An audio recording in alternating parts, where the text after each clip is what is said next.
So how waterproof is the iPhone 7? And what kind of help can we expect from Apple if our phone does get wet? Let's open it up and find out.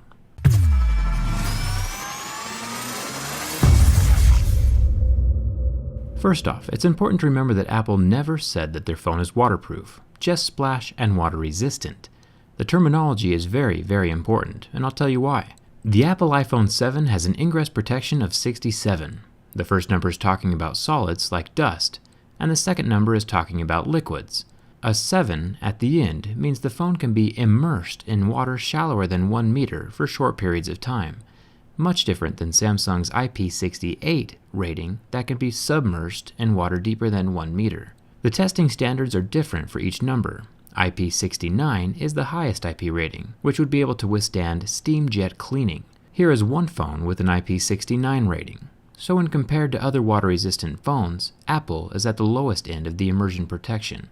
The most important thing to remember from this whole video is that if your phone does get wet, it is not covered by any kind of warranty whatsoever. It is written pretty clearly on Apple's website, liquid damage not covered under warranty. There aren't many ingress points for water on the iPhone 7, especially since Apple got rid of that headphone jack. Apple saved a significant amount of money by removing that hole and not having to waterproof it. I'll be talking more in depth about that headphone jack in a future video, so buckle up for that. Let's start with the biggest hole in this phone. One you might not think of is the screen slot. The gap between the edge of the screen and the edge of the phone is the largest area that needs to be sealed. You can see the adhesive clearly when I did my bin test and when I was removing the screen from the phone. This tacky black substance is water resistant and helps keep water and dust out of the phone. The second biggest hole is the charging port. Here is the port itself. It's got 6 different screws in close proximity to the port that hold it tight against the frame of the phone. The rubber ring around the tip helps keep water out, and the lightning port hole is sealed with this clear plastic. Each little component on the charging port ribbon is also protected by plastic. This is pretty smart. Just in case water does get inside the phone, the electronics close by the opening will still be protected. What about these 2 speaker holes at the bottom? The one to the right of the charging port is the loudspeaker hole. It has a thin mesh inside the exterior holes to keep water out, as well as a thin mesh inside the speaker itself. So there are 2 simple layers of protection. The left side of the charging port is a microphone hole, and this is still protected by the same type of waterproof mesh. It lets air and sound through. As long as the water pressure is minimal, liquid would rather stick to itself than pass through the small openings. Thumbs up for the sweet waterproof mesh. What about the earpiece? It is held tightly against the screen of the phone with several screws. A rubber seal around the front also helps keep water out, along with multiple layers of that same waterproof mesh.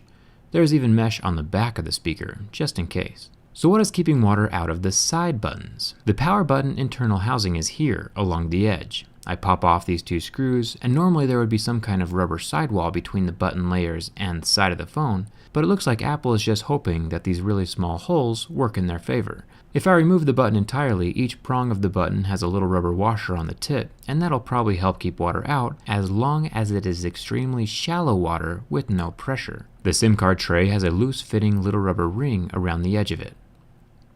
So how will Apple be able to tell if your phone has been wet?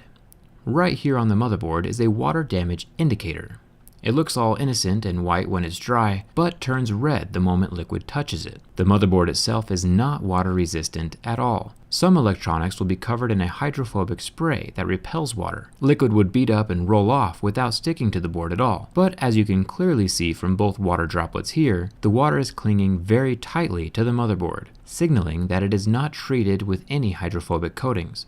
So if water gets in, water will kill it. So if you use your iPhone as your daily device, I would strongly recommend that you still avoid water. Just think of that IP67 rating as an added layer of protection, a slight peace of mind, but do not trust it with regular liquid contact. And definitely keep it out of a hot shower. Steam gets into more places that regular water will not. And if your phone gets damaged, it is entirely your problem and not Apple's. So what do you think? Do you trust Apple's water-resistant measures? If you want to see the slightly beefier water-resistant protections on the Note 7, go ahead and click the link up in the corner or down in the video description. Samsung even managed to waterproof their headphone jack. It's pretty interesting. Like always, my behind-the-scenes stuff is on Twitter and Instagram, so follow me there and you could be the first to see the high-end tech reviewed from the inside.